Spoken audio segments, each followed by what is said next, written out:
നിങ്ങൾ മരിച്ചുപോയവരെ കണ്ടിട്ടുണ്ടോ?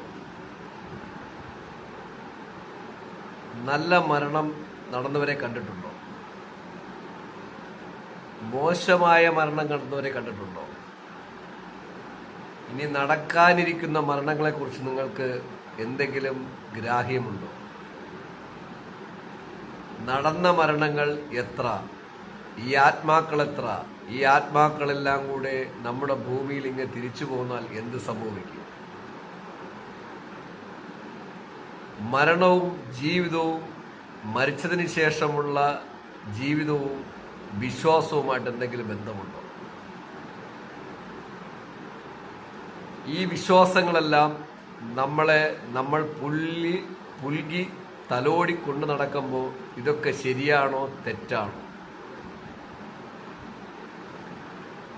ഇവയെല്ലാം നിങ്ങളെ നേർവഴിക്ക് നയിക്കുമോ തെറ്റായ വഴിക്ക് നയിക്കുമോ, അതോ നിങ്ങളെ പുതിയ ലോകത്തേക്ക് വഴിതിരിച്ചു വിടുമോ? വിശ്വാസങ്ങൾ നിങ്ങളെ മതത്തിൽ അടിയുറപ്പിച്ചെടുക്കുമോ, അതോ മെല്ലെ മെല്ലെ നിങ്ങൾ മാറി കൂടുതൽ കൂടുതൽ വഴികളിലേക്ക് നിങ്ങളുടെ അന്വേഷണം വ്യാപിക്കുമോ? വിശ്വാസങ്ങളുമായിട്ട് ബന്ധപ്പെട്ട പല ചിത്രങ്ങളും ലോക റെക്കോർഡ് പോലെ ഭേദിച്ചു എന്നുള്ള അവകാശപ്പെട്ടുകൊണ്ട് കുതിച്ചുയരുന്ന ഈ ഏഷ്യൻ രാജ്യങ്ങളിൽ അല്ലെങ്കിൽ തന്നെ അല്ലാത്ത രാജ്യങ്ങളിലും ഇവയുമായിട്ടുള്ള ബന്ധം നിങ്ങളുടെ അഭിപ്രായം എന്ത്? നിങ്ങൾ അന്ന് അന്വേഷിച്ചിട്ടുണ്ടോ? ഇതിൽ ബൈബിളിന് ബന്ധമുണ്ടോ? ഖുറാന് ബന്ധമുണ്ടോ? ഭഗവത്ഗീതയ്ക്ക് ബന്ധമുണ്ടോ? മഹാഭാരതത്തിന് ബന്ധമുണ്ടോ? രാമായണത്തിന് ബന്ധമുണ്ടോ? ഇനി പിന്നിലോട്ട് ഇറങ്ങിച്ചെന്ന് കഴിഞ്ഞാൽ പഴയ നിയമം, പഴയ കാര്യങ്ങൾ, ഇനി അതിൻ്റെയും പിന്നിലോട്ട് ഇറങ്ങിച്ചെന്നാൽ നമുക്ക് പറയാൻ ചിന്തിക്കാൻ പറ്റാത്ത പല പല സംഗതികളുടെ കാര്യങ്ങളുമായിട്ട് ഇതിന് ബന്ധമുണ്ട്. അതോ ഇവയൊക്കെ മനുഷ്യനായിട്ട് ട്രാപ്പ് ചെയ്യപ്പെടാൻ ഉള്ള രീതിയിൽ കണ്ടെത്തി വച്ചിരിക്കുന്ന കൺഫ്യൂസ്ഡ് ഐറ്റംസ് ആണ്. ഇവയൊക്കെ ചോദിച്ചുകൊണ്ട് ഞാൻ നൊബക് സോളോ പുതിയൊരു സിനിമ റിവ്യൂയിലേക്ക് പ്രിയ പ്രേക്ഷകർക്ക് സുസ്വാഗതം. ഇതൊരു പുതിയ അറ്റ്മോസ്ഫിയറാണ്, പുതിയ സ്റ്റൈലാണ്. ഇന്ന് ഈ വേഷനിൽ വരാമെന്ന് വിചാരിച്ചു, അങ്ങനെയുള്ള ചിത്രമായതുകൊണ്ടാണ്. പിന്നെ ഈ ചിത്രം തുടങ്ങുന്നതിന് മുമ്പ്, ഈ ചിത്രത്തെക്കുറിച്ച് പറയുന്നതിന് മുമ്പ് ഞാൻ പ്രിയ പ്രേക്ഷകരുടെ അടുത്ത് പറയുകയാണ്. ഞാൻ 10-30 വർഷമായിട്ട് പറയുന്നു, ജീവന്റെ തുടുപ്പ് എന്ന് പറയുന്ന ഒരു സാധനം ഭൂമിയിലുള്ളതല്ല, പ്രകൃതിയിലുള്ളതാണ്. ഇവ ഒത്തുചേരാൻ സാഹചര്യം കിട്ടുമ്പോൾ ജീവന്റെ തുടുപ്പ് ആരംഭിക്കും. ആ ജീവൻ പ്രകൃതിയിലേക്ക് ഇറങ്ങപ്പെടുകയും, അതായത് ആ സാഹചര്യം ഒത്തുകിട്ടുമ്പോൾ ഇറങ്ങപ്പെടുകയും തിരിച്ചു വീണ്ടും റിയാക്ഷനോടുകൂടി ശുദ്ധീകരിച്ച്, അതായത് നിർജ്ജലീകരിക്കും എന്ന് തന്നെ പറയേണ്ടി വരും. നിർജ്ജലീകരിച്ച് നമ്മൾ അതിലേക്ക് ഇഴുകിച്ചേരുകയും ചെയ്യും. അത് ഏത് വിധത്തിലായാലും എങ്ങനെയായാലും നമ്മൾ തിരിച്ചിഴുകിച്ചേർന്നേ പറ്റും. ഇങ്ങനെ റൊട്ടേഷൻ സമ്പ്രദായത്തിൽ പോകുന്നതാണ് പ്രകൃതി. അതുകൊണ്ടാണ് ഞാൻ പറയുന്നത് പ്രകൃതി ഗോഡാണ്, പ്രകൃതിയാണ് ഗോഡ്. പ്രകൃതിയിൽ നിന്ന് നിങ്ങൾക്ക് മാറി ഒന്നും ചെയ്യാൻ പറ്റില്ല. അതിന് ഞാനൊരു വളരെ സിമ്പിളായിട്ടൊരു എക്സാമ്പിൾ പറയാം, വളരെ ലൈറ്റായിട്ട്. 2 ദിവസത്തിന് മുമ്പ് എൻ്റെ ഒരു സുഹൃത്ത് മരിച്ചു പോയിട്ടുണ്ട്. 31 വയസ്സായിട്ടുണ്ട്. ഞാനങ്ങോട്ടൊന്നും പോയിട്ടില്ല. 2 ദിവസം മുമ്പ് വളരെയേറെ വളരെ ഇമോഷനോടുകൂടി എല്ലാവരും പല രീതിയിലും പ്രതികരിക്കുന്നത് ഞാൻ കണ്ടുകൊണ്ടിരിക്കുകയാണ്. പക്ഷെ യാഥാർത്ഥ്യം എൻ്റെ പ്രേക്ഷകരറിയണം. നിങ്ങൾ എന്തൊക്കെ മതം, വർഗം, വർണ്ണ, ജാതി ഇവയിലൊക്കെ കൂടെ നിങ്ങളിങ്ങനെ വട്ടമിട്ട് കളിച്ച് നിങ്ങൾ പറയുന്ന ഒരു കാൽക്കുലേഷനകത്ത് ഇത് നിൽക്കുമെന്ന് തോന്നുന്ന രീതിയിൽ നിങ്ങൾ പ്രവർത്തിപ്പിക്കാൻ നിങ്ങളെ പ്രേരിപ്പിച്ച് കൊണ്ടിരിക്കുമ്പോൾ നിങ്ങൾക്കിതെല്ലാം വലിയ സംഭവമായിരിക്കും. കാരണം എന്ന് പറഞ്ഞു കഴിഞ്ഞാൽ നമ്മൾ ലിമിറ്റഡ് ലോകത്തിലാണ്. ആ ലിമിറ്റഡ് ലോകത്തിൽ ഇതെല്ലാം ഒരു വലിയ സംഭവമായിരിക്കും. ആ സംഭവത്തെ അടിസ്ഥാനപ്പെടുത്തി നമ്മളെ മറ്റുള്ളവർ ഉപയോഗിച്ചു കൊണ്ടുവരികയും ഏറ്റവും നല്ല ബ്രെയിനുള്ളത് ആ രീതിയിൽ നമ്മൾ ഉപയോഗിച്ചുകൊണ്ടിരിക്കും. അതിനെ നമ്മൾ ഉപയോഗിക്കും. നമ്മളതിന് അഡിക്റ്റഡും ആവും. കാരണം അത് നമ്മുടെ നിലനിൽപ്പിന്റെ ഒരു ആവശ്യം പോലെ ആയ രീതിയിൽ നമ്മളെ ഇവിടെ കാൽക്കുലേറ്റ് ചെയ്യപ്പെടുത്തിയിട്ട് അവര് നമ്മൾ ആ ലെവലിൽ എത്തിക്കും. ആ ലെവലിൽ നമ്മൾ മെല്ലെ മെല്ലെ അതിൽ ഇൻക്ലൂഡ് ആവും. മെല്ലെ നമ്മളൊരു പർട്ടിക്കുലർ ലോകത്തിലിട്ട് നമ്മളെ സ്റ്റോപ്പ് ചെയ്യപ്പെടുത്തി. അതായത് ഒരു പർട്ടിക്കുലർ ലോകത്തിൽ മാത്രമാണ് ജീവിതം എന്ന് പറഞ്ഞ് നമ്മളെ സ്റ്റോപ്പ് ചെയ്യപ്പെടുത്തി. അതിനകത്തൊന്നുകൊണ്ട് നമ്മൾ ചിന്തിക്കുമോ? ഇങ്ങനെ കാൽക്കുലേഷൻ എന്ന് പറയുന്ന ഒരു കണ്ടീഷനകത്ത് നമ്മളെ പെടുത്തുകയും അതിൽ നിന്ന് മോചിതരാകാൻ പറ്റാതെ നമ്മൾ അതിനകത്ത് കിടന്ന് പെടഞ്ഞ് കാരണം നമ്മൾ എവിടെയാണോ നമ്മുടെ ഒരു വിഷയത്തിൽ നമ്മൾ ചെന്ന് പെട്ടുകൊടുത്തു കഴിഞ്ഞാൽ, ഏത് വിഷയത്തിൽ, അത് ഇന്നതൊന്നല്ല, മതം ഒരു സൈഡിൽ ഈ സിനിമയായിട്ട് ബന്ധപ്പെട്ട് ഞാൻ പറയണമെന്നുള്ളേ ഉള്ളൂ. അതിൽ പെട്ടുകൊടുത്തു കഴിഞ്ഞാൽ നമ്മൾ അതിനകത്ത് കിടന്ന് പെടഞ്ഞുകൊണ്ടേയിരിക്കും. നമ്മൾ അതിനകത്ത് ആ ലോകത്തിൽ മാത്രമായിട്ട് അതിൽ നമ്മൾ പെടഞ്ഞുകൊണ്ടേയിരിക്കും. അതിനൊരു എക്സാമ്പിൾ ഞാൻ വളരെ ഒരു ലൈറ്റായിട്ട് ഞാൻ പറഞ്ഞു പോകാം. ഒരു 2 ദിവസം മുമ്പ് ഇന്ത്യ ഓസ്ട്രേലിയ സെമി ഫൈനലിൽ ഇന്ത്യ ജയിക്കുകയും അതിലൊരു കുട്ടി വല്ലാതെ മതപരമായ കാര്യങ്ങളെ കുറിച്ച് സംസാരിക്കുകയും ചെയ്തു. വികാരഭരിതയായിട്ട് സംസാരിച്ചു. ആ കുട്ടിയുടെ വികാരത്തെ ഞാൻ അക്സെപ്റ്റ് ചെയ്യുന്നു. അത് തെറ്റൊന്നുമല്ല. അത് ആ കുട്ടിയുടെ വികാരത്തെ അക്സെപ്റ്റ് ചെയ്യുന്നു. പക്ഷെ അതിനെ ഇന്നെടുത്ത് മാർക്കറ്റ് ചെയ്യപ്പെടുന്ന ഒരു രീതിയുണ്ട്. നിങ്ങളൊന്ന് കണ്ടുപോയിക്കേ. ഞാൻ ആ സബ്ജക്റ്റിലോട്ടൊന്നും പറയണില്ല. ആ സബ്ജക്റ്റിനെ കുറിച്ച് ഞാൻ വേറെ വീഡിയോ പിന്നീട് ചെയ്യുന്നതായിരിക്കും. പക്ഷേ ആ സബ്ജക്റ്റ് എന്ന് പറയുന്ന വിഷയം ഞാനിപ്പോൾ നിങ്ങൾക്ക് തോന്നി കാണിച്ചതെന്ന് പറഞ്ഞാൽ ആ ഒരു പർട്ടിക്കുലർ സർക്കിളിനകത്താണ് നിങ്ങൾ നിൽക്കണമെങ്കിൽ നിങ്ങൾ അതിനകത്ത് ട്രാപ്പ് ചെയ്യപ്പെടും. അത് ട്രാപ്പ് ചെയ്യപ്പെടുന്നത് എങ്ങനെയെന്ന് വെച്ച് കഴിഞ്ഞാൽ നമുക്ക് വേറെ തിങ്സ് വരില്ല, മൾട്ടി തിങ്സ് വരില്ല. അതിനകത്ത് നമ്മൾ ഇതിനകത്താകുകയും പിന്നെ അതിനകത്തൊരു എനർജി ഫോം ചെയ്യപ്പെടുത്തിയിട്ട് അതിനകത്ത് നമ്മളെ കൊണ്ട് ഒതുക്കി തീർക്കുകയും ചെയ്യും. പക്ഷെ എക്കാലവും അങ്ങനെ പിടിച്ചു നിർത്താൻ പറ്റില്ല. ചിന്തിക്കുന്ന പിള്ളേർ വരും, പുതിയ തലമുറ വരും, പുതിയ എഴുത്തുകാർ വരും, പുതിയ സയന്റിസ്റ്റുകൾ വരും. അവരതിനെ ക്രോസ് ചെയ്തുകൊണ്ടിരിക്കും. അത് കോടിയിലൊന്നായിട്ട്, ചിലപ്പോൾ 100 കോടിയിലൊന്നായിട്ട്, 200 കോടിയിലൊന്നായിട്ട്, 500 കോടിയിലൊന്നായിട്ട്, 1000 കോടിയിലൊന്നായിട്ട് വരും. അവർ നിങ്ങളെ തോൽപ്പിക്കും. അവർ ക്രോസ് ചെയ്യും. അവരത് കണ്ടെത്തും. അവരത് കണ്ടെത്തി മുന്നോട്ട് കൊണ്ടുവയ്ക്കൊണ്ടേയിരിക്കും. അങ്ങനെ ഒരു സിനിമ ഉണ്ട് കേട്ടോ. അതാണ് പ്രണവ് മോഹൻലാൽ എന്ന് പറയുന്ന നടന്റെ അഴിഞ്ഞാട്ടം കണ്ട സിനിമ. ഇനി പ്രണവ് മോഹൻലാൽ എന്ന് പറയുന്ന നടന്റെ അഴിഞ്ഞാട്ടം മാത്രമല്ല, അതിലൊരു വില്ലത്തി അമ്മയുണ്ടേ. ഇച്ചിരി ലൈറ്റി, സ്ലൈറ്റി, സോഫ്റ്റി, ചീറ്റി, ജിക്കി ജിക്കി എന്ന് പറയുന്ന ഒരു അമ്മ. അവരങ്ങ് അർമാദിച്ച് തള്ളിയിരിക്കുകയാണ്. എന്നാ ഫിലിം! ആ സിനിമ നമ്മളെ പറയിക്കുന്നത്, ചിന്തിപ്പിക്കുന്നതൊക്കെയാണ്. ഈ ചിന്തിപ്പിക്കണെന്ന് പറയുമ്പോൾ ഞാൻ ഒരു കാര്യം പ്രേക്ഷകർക്ക് പറയട്ടെ. ചിന്തിക്കുന്നവർക്ക്, അതായത് നമ്മൾ വിദ്യാഭ്യാസം നേടി എന്നുള്ളതിന് മാത്രമല്ല, ആ നേടിയ വിദ്യാഭ്യാസം എങ്ങനെ നിങ്ങൾ ചിന്തിച്ചിട്ട് നിങ്ങളുടേതായ കണ്ടെത്തലുകൾ, ഓരോരുത്തരും നിങ്ങളുടേതായ കണ്ടെത്തലുകളിൽ കൂടി നിങ്ങളുടേതായ ശരി കണ്ടെത്തണം. ഇല്ലെങ്കിൽ ഞാൻ നേരത്തെ പറഞ്ഞ ട്രാപ്പിൽ നിൽക്കും. അതിനകത്തൊരു എനർജി ഫോം ആവും. നിങ്ങൾ എവിടെ ഏത് വർക്ക് ചെയ്താലും പ്രകൃതിയുടെ ജോലിയാണ്. ഒരു എനർജി ആ സൈഡിൽ കൊണ്ട് ഫോം ചെയ്യും. ആ ഫോമിനടുത്ത് ട്രാപ്പ് ചെയ്യും. ആ ട്രാപ്പ് ചെയ്ത എനർജിയിൽ നിന്ന് മാറി അടുത്ത എനർജിയിലോട്ട് പോകാൻ നോക്കിയാൽ മാത്രമേ നമുക്ക് അത് ക്രോസ് ചെയ്തെടുത്ത് അടുത്ത ലോകം എത്താൻ പറ്റും. എക്സാമ്പിൾ, ഭൂമിയുടെ എന്ന് പറയുന്ന ഒരു എനർജിക്കകത്ത് നിന്നും നമ്മൾ മാറിയിട്ട് അടുത്ത ട്രാപ്പിൽ നോക്കിയാൽ നമുക്ക് എവിടെ പോവാം? മൂണിൽ പോവാം, ചന്ദ്രനിൽ പോവാം. അതൊരു ട്രാപ്പാണ്. അതൊരു എനർജറ്റിക് ട്രാപ്പാണ്. അതൊരു എനർജറ്റിക് ലെവൽ ഇങ്ങനെ നമ്മൾ അതിനകത്ത് കൊണ്ടിടും. അതൊരു വേറെ ലോകം. അവിടെ നിന്ന് നിങ്ങൾ ട്രാപ്പ് മാറിപ്പോയി നോക്കി അടുത്ത ഗ്രഹത്തിൽ പോവാം. അവിടെ നിന്ന് മാറിക്കൊണ്ട് യുറാനസിൽ പോവാം. യുറാനസിൽ നിന്ന് നിങ്ങൾ ട്രാപ്പ് മാറിക്കുക നെപ്റ്റ്യൂണിൽ പോവാം. നെപ്റ്റ്യൂണിൽ നിന്നും മാറിക്കുക പ്ലൂട്ടോയിൽ പോവാം. പ്ലൂട്ടോയിൽ നിന്ന് മാറിക്കുക വേറൊരു ഇതിൽ പോവാം. അവിടെ നിന്ന് മാറിക്കുക മിൽക്കി വേയിൽ പോവാം. മിൽക്കി വേയിൽ നിന്ന് നിങ്ങൾ മാറിക്കുക വേറൊരിടത്ത് പോവാം. ഇനി ഇതിനിടയിൽ കൂടെ സൂര്യനും ഇങ്ങനെ കടന്നു പോകുന്നു. എന്തൊക്കെ പ്രതിഭാസങ്ങൾ!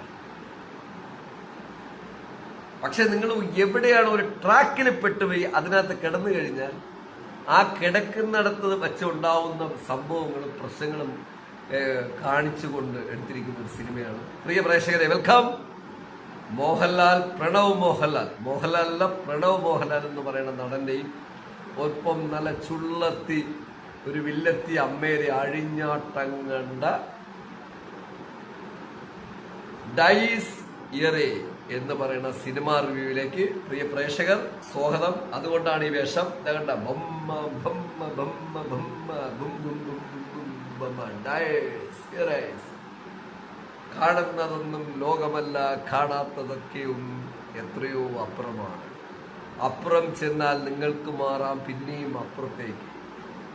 വട്ടത്തിൽ നിന്ന് ചിന്തിക്കാതിരിക്കൂ, ഉയർന്ന നിലയിൽ ചിന്തിക്കൂ. ചിന്തിക്കുമ്പോൾ നിങ്ങൾ മറ്റൊരു ലോകത്തേക്ക് ആനയിക്കപ്പെടും. അവിടെ നിന്ന് നിങ്ങൾ പോയിക്കൊണ്ടേയിരിക്കും. അവിടെ നിന്ന് നിങ്ങൾ അടുത്തതിനെ കുറിച്ച് ചിന്തിക്കും. അപ്പോൾ പ്രകൃതിയെക്കുറിച്ച് മനസ്സിലാക്കും. പ്രകൃതിയെക്കുറിച്ച് മനസ്സിലാക്കുമ്പോൾ നിങ്ങളെ ആർക്കും ട്രാപ്പ് ചെയ്യാൻ പറ്റില്ല.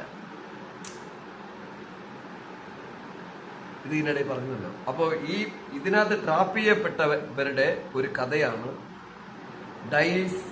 ഡീസ് ഇറേ എന്ന് പറയുന്ന പ്രണവ് മോഹൻലാൽ അഭിനയിച്ച സിനിമ കേട്ടോ.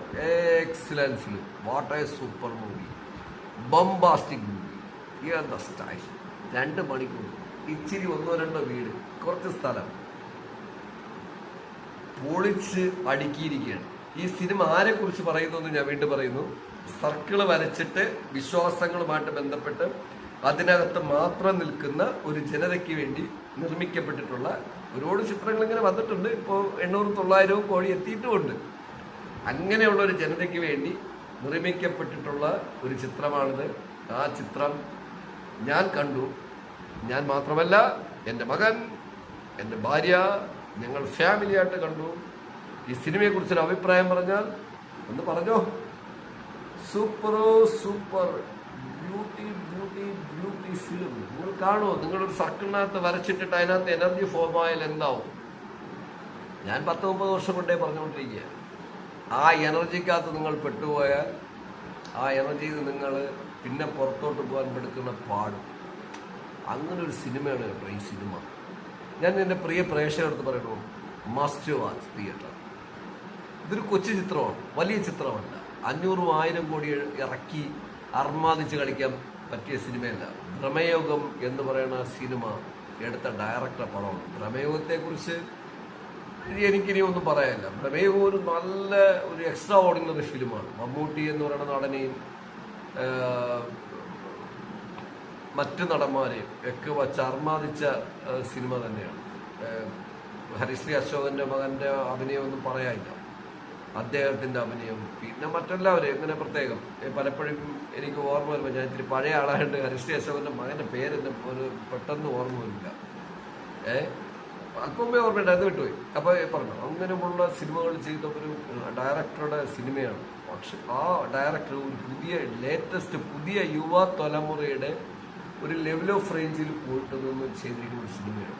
ഏറ്റവും ടെക്നോളജിയുടെ, ഏറ്റവും ടെക്കികളുടെ, ഏറ്റവും ആധുനിക യുഗത്തിലെ, ഏറ്റവും യൂത്തിൻ്റെ. ഇപ്പോൾ എൻ്റെ മകനൊക്കെ ഒരു കാലത്തോട്ട് പോകുമ്പോൾ, അടുത്ത ജനറേഷൻ പോകുന്ന രീതിയിൽ ഒരു മിത്തും, ഞാനങ്ങനെ പറയും, സർക്കിളിൽ നിൽക്കണതെല്ലാം മിത്താണ്.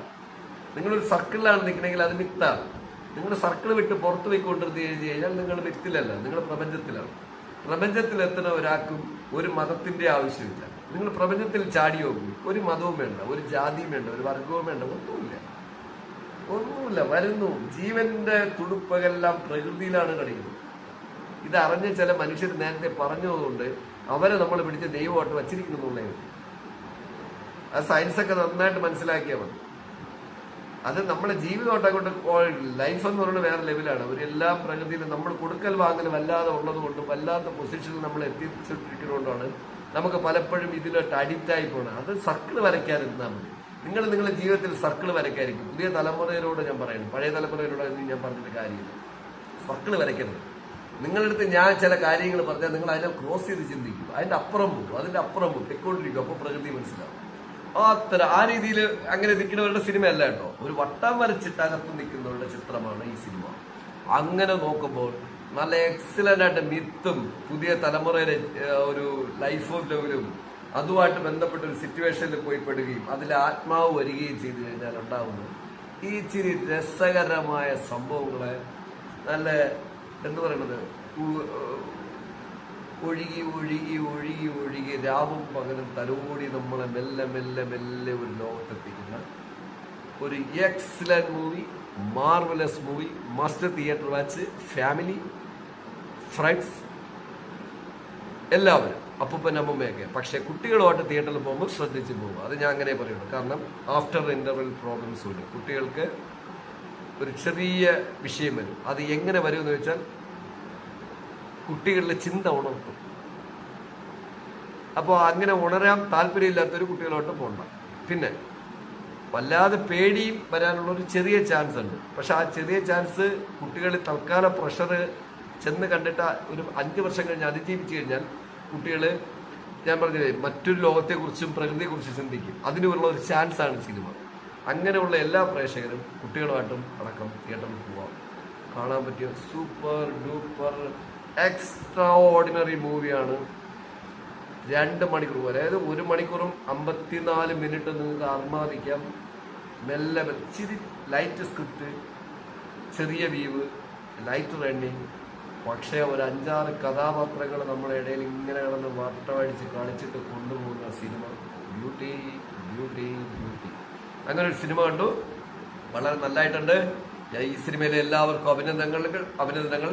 ഈ സിനിമയുടെ ഒരു രസക്കാഴ്ചകളുടെ ഒരു സാധ്യതയാണ് ഞാൻ നിങ്ങളടുത്ത് പറഞ്ഞത്. പ്രേക്ഷകർക്ക് എത്ര കണ്ട് മനസ്സിലായോ ഇല്ലയെന്ന് എനിക്കറിയില്ല. ഞാൻ എൻ്റെ ഒരു അഭിപ്രായം ഷെയർ ചെയ്തു. ഈ പടത്തിന്റെ മ്യൂസിക് ചെയ്തിരിക്കുന്നത് ക്രിസ്റ്റോ സേവിയർ ആണ് കേട്ടോ. ക്രിസ്റ്റോ സേവിയർ അന്യായ മ്യൂസിക്, ഒരു ഏച്ചുകെട്ടുമില്ല, ഒരു കോപ്പി അടിയില്ല. നമ്മൾ കേട്ട റെഗുലർ ആയിട്ടുള്ള ഒരുതരം ഹൊറർ സിനിമയുടെ ബാക്ക്ഗ്രൗണ്ട് ഇല്ല, ഒന്നുമില്ലാതെ ഈ സിനിമയുടെ വിജയത്തിന്റെ 100-ൽ 70% ക്രെഡിറ്റ് കൊടുക്കേണ്ടത് ക്രിസ്റ്റോ സേവിയറിനാണ്. ഒരു രക്ഷയില്ല. ആ മ്യൂസിക്കാണ് നമ്മളെ കൊണ്ട് വേറെ ലെവലിലെത്തി. ആ 2 മണിക്കൂർ നമ്മളെ പിക്ക് ചെയ്ത് ഈ സർക്കിളിനകത്തല്ലേ നമ്മൾ കിടക്കണേ. ഞാൻ നേരത്തെ പറഞ്ഞില്ല, ആ സർക്കിളിൽ കിടക്കുന്ന നമ്മളെ പിക്ക് ചെയ്ത് സർക്കിളിന്റെ വെളിയിൽ നിന്ന് ചാടിയ ഉടനെ തിരിച്ചു കൊണ്ടു, അങ്ങനെ ഒരു എക്സലന്റ് മ്യൂസിക് ഡയറക്ഷൻ.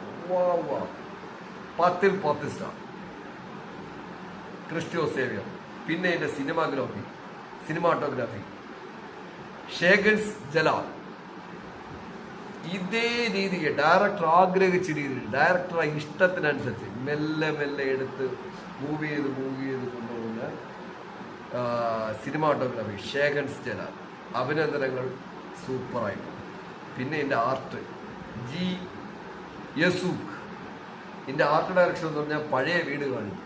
ആ പഴയ വീട്ടിനകത്ത് ഞാൻ കഥയൊന്നും പറയില്ല, ആ പഴയ വീടുമായിട്ട് ചുറ്റപ്പെട്ട ഒരു സംഗതിയുണ്ട്. ആ സംഗതിയാണ് ഈ ആഫ്റ്റർ ഇന്നോവേഷൻ നമ്മളെ മെല്ലെ വേറൊരു ലെവലിലേക്ക് അങ്ങ് ഉയർത്തും. മെല്ലെ ഉയർത്തി അങ്ങ് കൊണ്ടുപോയി പിന്നെ ഒരു ക്ലൈമാക്സും പിടിക്കും. അത് അപാരമായി, ഒരു രക്ഷയില്ല. ആ പ്രേക്ഷകരുടെ പൾസ് തന്നെ ഒരു ലെവൽ ഓഫ് റേഞ്ചിൽ എത്തിക്കുന്നത് അതാണ്. ആ കാര്യത്തിൽ ഈ ആർട്ട് ഡയറക്ടർ ആ ഫ്രെയിമിൽ ഒരിടത്തും നമുക്ക് ഏച്ചുകെട്ട് തോന്നിയില്ല. വളരെ എക്സലന്റ് സ്മൂത്ത്ലി ലൈക്ലി ആയിട്ട് ആർട്ട് ഡയറക്ഷൻ ചെയ്തിട്ടുണ്ട്. അതാണ് ഞാൻ പറഞ്ഞില്ല, ഞാൻ art direction very beautiful, amazing. Little സിനിമയാണ്, ചെറിയ സിനിമയാണെന്ന് ഓർമ്മിക്കണം. അങ്ങനെ ചെയ്തിരിക്കുന്നത് അത് നമുക്ക് ഒരിക്കലും തോന്നാത്ത കഥാപാത്രത്തിൽ തന്നെ നമ്മൾ നിർത്തി അതിനകത്ത് കൊടുത്തിരിക്കുന്ന ഒരു ബോഡി മെല്ലെ അതായത് പ്രോസസ് ചെയ്തിട്ട് ഈ പുഴു അരിക്കാത്ത രീതിയിൽ എത്തിയാൽ അത് നമ്മൾ ബോഡി അങ്ങനെ സൂക്ഷിച്ച് ചെയ്യേണ്ട രീതിയിൽ ചെയ്ത് അങ്ങനെ ഇരിക്കും. കാലങ്ങൾ കഴിയുമ്പോൾ ഉണ്ടാവുന്ന രീതി. ഇങ്ങനെ അതുമായിട്ട് ബന്ധപ്പെട്ടൊക്കെ വരുന്ന എല്ലാ സീൻ സീക്വൻസിലും ആർട്ട് ഡയറക്ഷൻ സൂപ്പർ. 10 10 സ്റ്റാറിൽ 10 സ്റ്റാർ തന്നെയാണ് തരുന്നത്. ആ ഒരു വേർഷനാണ് ആർട്ട് ഡയറക്ഷൻ്റെ. ആ വേർഷൻ വരുമ്പോഴാണ് നമ്മുടെ കഥ മൊത്തം പൊളിച്ചു മാറ്റുന്നത്. അതുകൊണ്ടാണ് ഞാൻ എൻ്റെ മേൽമുണ്ട് മാറ്റിയിട്ട് ഈ ഒരു ഇതിലോട്ട് എൻ്റെ പ്രേക്ഷകർ മുമ്പ് എത്തിയത്. പിന്നെ ഇതിനകത്ത് പറയുന്ന മറ്റൊരു കാര്യമുണ്ട്, ഡയറക്ഷൻ രാഹുൽ സഹദേവ്. എൻ്റെ മനുഷ്യ, നിങ്ങൾ എന്ത് സ്ക്രിപ്റ്റാണപ്പാ, നിങ്ങളെന്ത് സ്റ്റൈലാണ്. ഭ്രമയുഗം ഞാൻ തിയേറ്ററിൽ പോയി കണ്ട പടമല്ല, അന്യായ പടം. ശരി, എനിക്ക് ശകലം ലാഗ് തോന്നി. ചില കാര്യങ്ങൾ എനിക്കൊരു വിഷയമുണ്ടെന്ന് തോന്നിയാൽ പോലും പ്രസന്റ് ചെയ്തിരിക്കുന്ന രീതി, ആ കഥയെ അങ്ങോട്ടും ഇങ്ങോട്ടും ഒരു വീട്ടിനകത്തിട്ട് അല്ലെങ്കിൽ ഒരു സർക്കിളിനകത്ത്, ഞാൻ പറഞ്ഞില്ല ഇപ്പോഴും ഞാൻ പറഞ്ഞ ആ സർക്കിളിനകത്ത് നിങ്ങൾ കളിക്കുന്ന രീതി, സർക്കിളിനകത്ത് ഞാൻ ഇപ്പോഴാണ് പറയുന്നത്, ഒരു സർക്കിളിനകത്ത് എനർജി ഫോം ആവും. നിങ്ങൾ എവിടെയാണ് നിൽക്കുന്നത്, നിങ്ങൾ സർക്കിൾ വരച്ച ആ സർക്കിളിനകത്ത് എനർജി ഫോം ആവും. പിന്നെ നിങ്ങൾക്ക് അതിന് ഖണ്ഡിക്കാൻ പറ്റില്ല. നിങ്ങൾ ജീവിതത്തിൽ സർക്കിൾ വരയ്ക്കാതിരിക്കും. സർക്കിൾ വരച്ചാൽ അതിനകത്തേ നിൽക്കാൻ പറ്റൂ. അതിനകത്തോട്ട് നമ്മൾ എനർജി ഫോം ചെയ്യും. പ്രകൃതി എല്ലാം അങ്ങനെയാണ് നിൽക്കുന്നത്. എവിടെയാണ് ഒരു സർക്കിൾ, ആ സർക്കിൾ എന്താണ് ആ എനർജി, അവിടെ ഖണ്ഡിച്ച് പുറത്തുപോയി അടുത്ത ലോകമാണ്. അപ്പോൾ അങ്ങനെയാണ് ഭ്രമയുഗം. ആ സർക്കിളിനകത്ത് എനർജി ഫോം ആയ പിന്നെ ആ ട്രാപ്പിനകത്ത് വിട്ട് ആർക്കും മാറാൻ പറ്റൂല. എന്തൊരു സയൻസ് വിഷ്വൽ വീഷൻ, അതാണ് സയൻസ് വിഷ്വൽ വീഷൻ പോലെയാണ് ആ പടം ചെയ്തത്. അതുപോലെയാണ് അതിനെ പുതിയ തലമുറയായിട്ട് ക്രോഡീകരിച്ച് വന്നപ്പോഴത്തേക്കും ചെയ്തിരിക്കുന്നതാണ് ഈ പടം. അതാണ് ഞാൻ പ്രേക്ഷകർക്ക് വേണ്ടത്. ഈ സിനിമയെ കുറിച്ച് ഞാൻ ഇതൊക്കെ പറയുമ്പോൾ ഞാൻ പ്രേക്ഷകർക്ക് പറയുന്നു, നിങ്ങൾ സർക്കിൾ വരയ്ക്കാതിരിക്കൂ. സർക്കിളിനകത്ത് എനർജി ഫോമായി മാറാൻ പറ്റില്ല. ഭൂമി എന്ന് പറയുന്ന സർക്കിളിനകത്ത് നമ്മൾ നിൽക്കാൻ മാത്രം തീരുമാനിച്ചാൽ നിങ്ങൾക്ക് ഇവിടെ നിന്ന് ബാസ്റ്റ് ചെയ്ത് പുറത്തു പോകാൻ പറ്റില്ല. ചന്ദ്രന്റെ ഉള്ളിലോട്ട് പോകാൻ പറ്റുമോ, യുറാനസിലോട്ട് പോകാൻ പറ്റുമോ, നെപ്റ്റൂണിലോട്ട് പോകാൻ പറ്റുമോ, പ്ലൂട്ടോയിലോട്ട് പോകാൻ പറ്റുമോ? ഇങ്ങനെ നമുക്ക് ഒരിടത്തും പോകാൻ പറ്റില്ല. അങ്ങനെ വ്യത്യസ്തമായിട്ട് ചിന്തിക്കുന്നവർ മാത്രമാണ് അവരൊരിക്കലും സർക്കിളിലല്ല ചിന്തിക്കുന്നത്. സർക്കിളിൽ പെട്ടുപോയി അവരെങ്ങനെ അതിന് പൊട്ടിച്ച് പുറത്തു പോകാതിരിക്കും. നിങ്ങൾ പൊട്ടിക്കും. ഇതാണ് പ്രേക്ഷകർ ഞാൻ പറയുന്നത്. നൊബക്സോള് പറയുന്നതാണ്, നിങ്ങൾ പൊട്ടിക്കൂ. Don't you permanent stay in the circle. പുതിയ തലമുറ എടുത്ത് പറയണം, നിങ്ങൾ ചിന്തിക്കൂ. ഞാൻ നിങ്ങളുടെ സർക്കിളിൽ നിൽക്കാൻ പറഞ്ഞാൽ നിങ്ങൾ ആ സർക്കിളിനെ പൊട്ടിക്കൂ. അങ്ങനെ പൊട്ടിക്കുന്നവരുടെ സിനിമയല്ല കേട്ടോ. അങ്ങനെ പൊട്ടിക്കാതെ അതിനകത്ത് നിന്ന് ട്രാപ്പ് ചെയ്യപ്പെട്ടാൽ അതിനകത്ത് എനർജി ഫോം ആവും. നമ്മൾ അതിനകത്ത് പെട്ടുപോകും. പിന്നെ നമുക്കൊന്നുമില്ല. മരണം വരെ അതിനകത്ത് കിടക്കും. മരിച്ചാൽ അതിനകത്ത് കിടക്കും. അപ്പൊ അങ്ങനെ ആ ഒരു ഫോമിങ് വന്ന് പോണ ആഫ്റ്റർ ഇന്റർവ്യൂ, പിന്നെ അതിൽ നിന്ന് അവർക്ക് വേറെ ചിന്തയില്ല. അതാണ് ഞാൻ പറയുന്നത്. നിങ്ങൾ മനസ്സിലാക്കണം, ആ സർക്കിളിനകത്ത് പെട്ടുപോയ ഒരു കഥാപാത്രത്തിന് വേറെ ചിന്തയില്ല. അതിൽ നിന്ന് മാറി ചിന്തിക്കുന്ന ഒരു കഥാപാത്രമാണ് പ്രണവ് മോഹൻലാൽ അഭിനയിക്കുന്ന കഥാപാത്രം.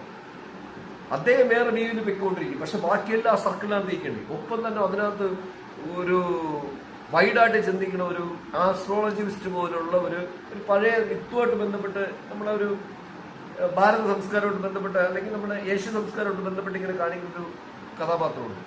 അദ്ദേഹം ഇങ്ങനെ മാറി ചിന്തിച്ച് പൊയ്ക്കൊണ്ടേയിരിക്കണം. അയാളുടെ ചിന്ത മാറിക്കൊണ്ടിരിക്കുന്നു. ഇങ്ങനെ മാറുമ്പോഴാണ് കാര്യങ്ങൾ തിരിയണം. അങ്ങനെ പോകുന്ന after interview, what A beauty. അപ്പോൾ ആ രീതിയിലൊക്കെ സ്ക്രിപ്റ്റ് ചെയ്ത് കഴിഞ്ഞാൽ നമ്മുടെ director Rahul Sahadev, what A beauty film. നിങ്ങളെ സ്ക്രിപ്റ്റിനോട് എനിക്കൊന്നും പറയാനില്ല.